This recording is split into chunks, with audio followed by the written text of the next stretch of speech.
వారిని పిలిపించి, మీరు యేసు నామమును బట్టి ఎంత మాత్రమును మాట్లాడకూడదు, బోధింపకూడదని వారికి ఆజ్ఞాపించారు. వారిని మతపరముగా ప్రభుత్వం చేసేటువంటి వారు, అదేవిధంగా పొలిటికల్గా వాళ్ళని నడిపించేటువంటి ఈ సన్హెద్రిని సభకు సంబంధించినటువంటి వారు వారికి ఆజ్ఞలు జారీ చేశారు.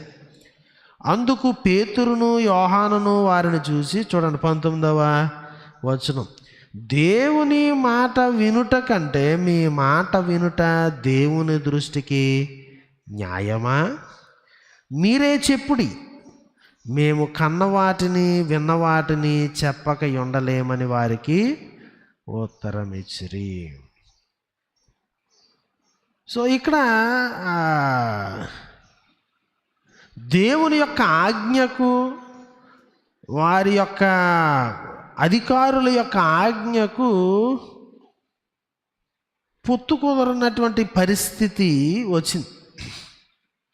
చాలా సవాలుకరమైనటువంటి పరిస్థితిలో యేసుక్రీస్తు వారి యొక్క ఆజ్ఞకు లోబడ్డం వీళ్ళు నేర్చుకుంటూ ఉన్నారు. దేవుని మాట వినుట కంటే మీ మాట వినుట దేవుని దృష్టికి న్యాయమా? సో కాబట్టి రెండు రాజ్యాల్లో మనం జీవిస్తున్నప్పుడు ఏ సమస్య రానంత వరకు పర్లేదు, కానీ మన యొక్క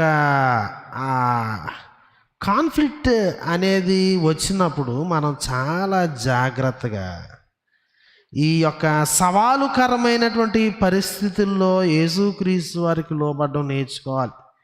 యేసుక్రీస్తు వారి యొక్క ఈ రాజ్యాంగం ఏదండి, ప్రేమ, న్యాయము,